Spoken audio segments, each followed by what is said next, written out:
The little diner smelled of fresh coffee and warm bread, the kind of place where people came not for luxury but for comfort. The rain outside tapped against the wide glass windows, soft and steady.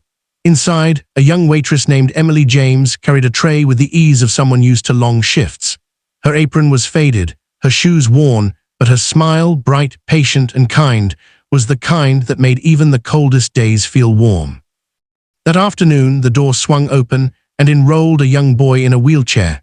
His blonde hair caught the light, his blue eyes lit with curiosity, though his small hands trembled as he tried to steady himself. His name was Ethan. Behind him, his father, tall, sharp in a tailored suit, entered with a heavy expression, as if the weight of the world rested on his shoulders. His name was Daniel Carter, one of the most powerful billionaires in the city. To everyone else, he was untouchable, a man with wealth beyond imagination.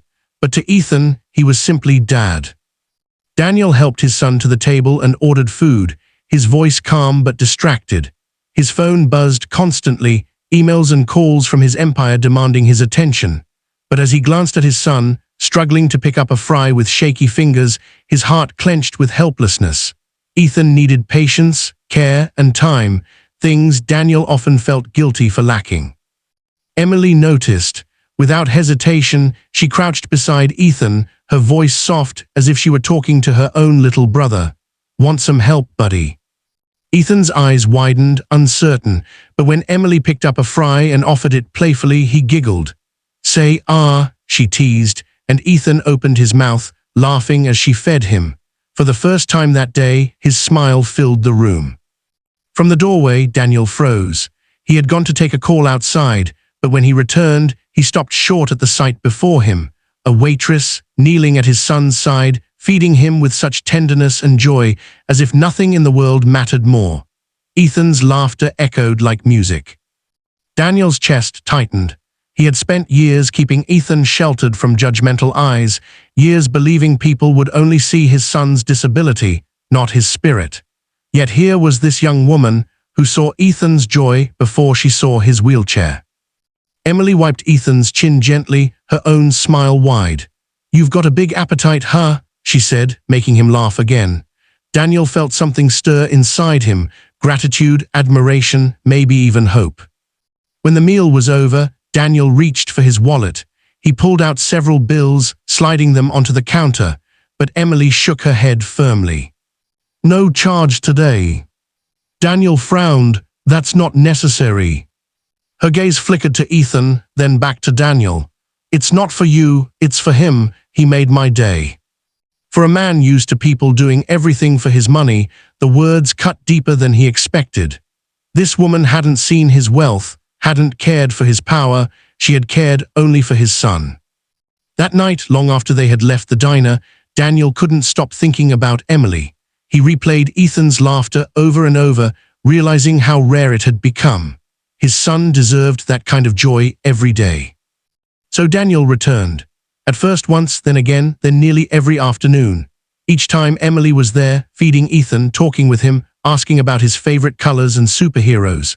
Slowly, Ethan grew more confident, his smile brighter, his voice stronger. And each time Daniel sat quietly, his heart softening, watching this young waitress give his son something money could never buy, unconditional kindness. But Daniel also saw the strain in her eyes. He noticed the way Emily sometimes checked her phone nervously, the way her hands trembled when she thought no one was looking. Eventually, he learned the truth. She was caring for her sick mother at home, working 2 jobs to cover medical bills. She was exhausted, barely making ends meet, yet not once did she complain. One evening, after closing, Daniel found Emily sitting outside on the diner steps, her shoulders shaking with quiet sobs. She had just gotten the call. The hospital demanded another payment she couldn't afford. "Emily," Daniel said gently, stepping closer. She wiped her eyes quickly. "I'm fine."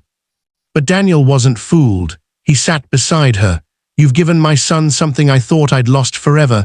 You've given him joy. Please, let me help you."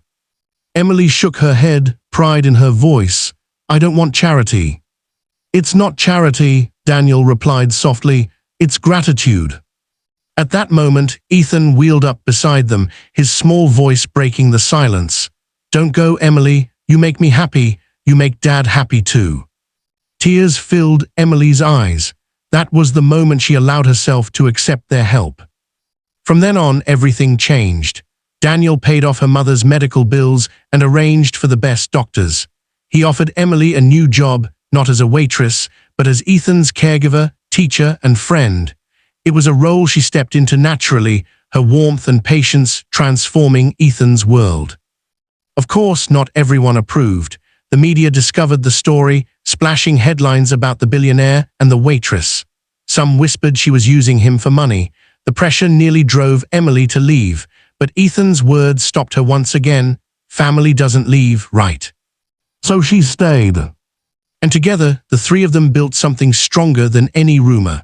Emily's mother recovered, Ethan flourished under her care, and Daniel, once a man buried in work, found himself smiling again. Years later, at a charity gala hosted by Daniel to support children with disabilities, Ethan wheeled onto the stage. His voice wavered, but his words carried power. "This is Emily. She's my best friend. She changed my life, and my dad, too." The room fell silent.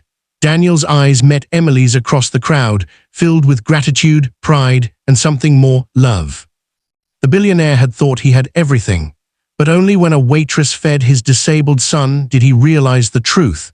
The greatest riches in life aren't measured in money, but in kindness, love, and the family we choose.